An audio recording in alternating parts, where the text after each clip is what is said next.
When I started getting back into YouTube, it was mostly inspired by my love of Love, Death and Robots. Yeah, I just finished season 4 and I felt a bit passionate about it. It wasn't the greatest season.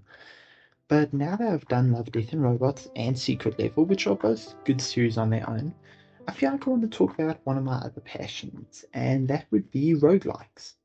So, roguelikes are a genre of video game where it's centered more around rinse and repeat, having different runs with different combinations of abilities and skills and items.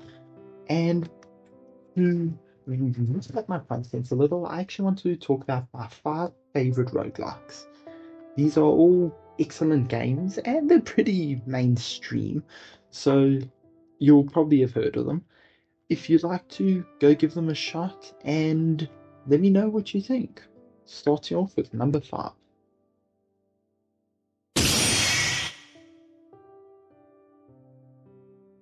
So Dead Cells is a 2D Metroidvania roguelike, which released in 2018, I believe. It is very fun. It gives you a lot of opportunity for mixing up your runs, but I feel like it's very limited compared to some of the others on my list. Wikipedia is saying it's actually got its own specific name, a Roguevania, because it has the exploration of a Metroidvania, but it still has your roguelike aspects. Lose all your weapons and upgrades in your playthrough when you die, and then you can go back and try again. Different weapons, different items. I'm actually a big fan of the hammer, even though it's a really slow weapon, it's really good. And yeah, the game does actually have a story. So if you're able to be good enough, you can play through it. You can also use modifiers within the game to make it easier and easier, which I did at first until I got better and better at the game. And if I remember right, it also has a couple of DLCs, which are quite fun. They add new alternate levels and new ways to play. So yeah, that's my number 5 pick for the list.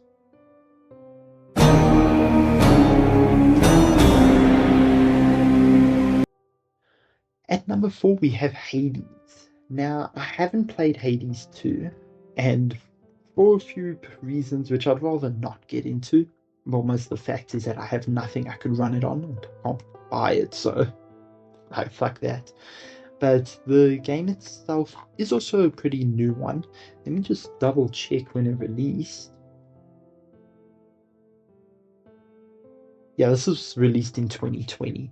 It's a hack and slash. It's also got your typical roguelike aspect, and it's at a isometric sort of play style rather than 2D. You play as Zagreus, who is the son of Hades, and he's trying to escape the underworld to get to his mother Persephone.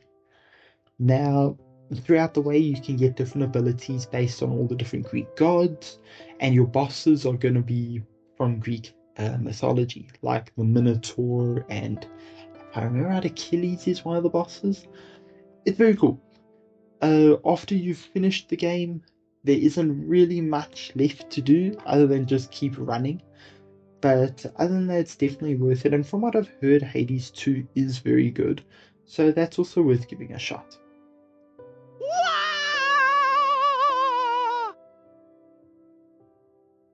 On to my third favorite. It's actually a game I'm not sure a lot of people would have heard of, but it's called Neon Abyss.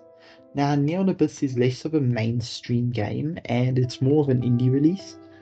It also came out in 2020 and it's a 2D side scroller.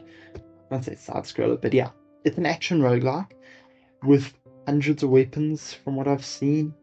It's a run and gun. So if you think of, well, my number 2 pick on the list, but you'll see. You play as this team that's descending the abyss to fight gods. You fight things like Zeus and Athena and all that. It's a bit difficult at first to get the hang of, but once you do, it's fun. I always play as the bald guy because you can see what the description of items are, which is definitely going to make the game a lot easier. But it's something I feel should be standard with roguelikes because you want to know what you're picking up. You don't want to have to learn what 100 different items do, or in some cases 700. But I'd say you should give it a shot.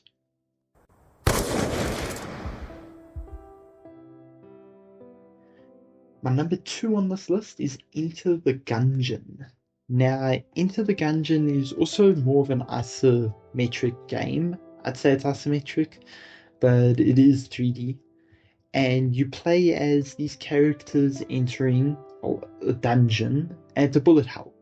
So think of your traditional bullet hell games, and this is basically like that. It came out in 2016, if I'm not incorrect. But you play as these characters who have to try and kill their past, to escape the gungeon. It's not a very serious plot, but it gets really fucking difficult later on in the game unless you have a really broken build. The black hole gun and the tentacle gun. But all your characters have unique items, of course, and it was actually influenced by my top pick on the list, which I can fully understand. The game's fun and it's got a lot of replayability. Even if you're not playing it to finish the game, you're just playing for the fun of it, it's fun. It doesn't have as much variety with the weapons, but it has a lot of synergies between multiple weapons and multiple items, which is always something I love in a game.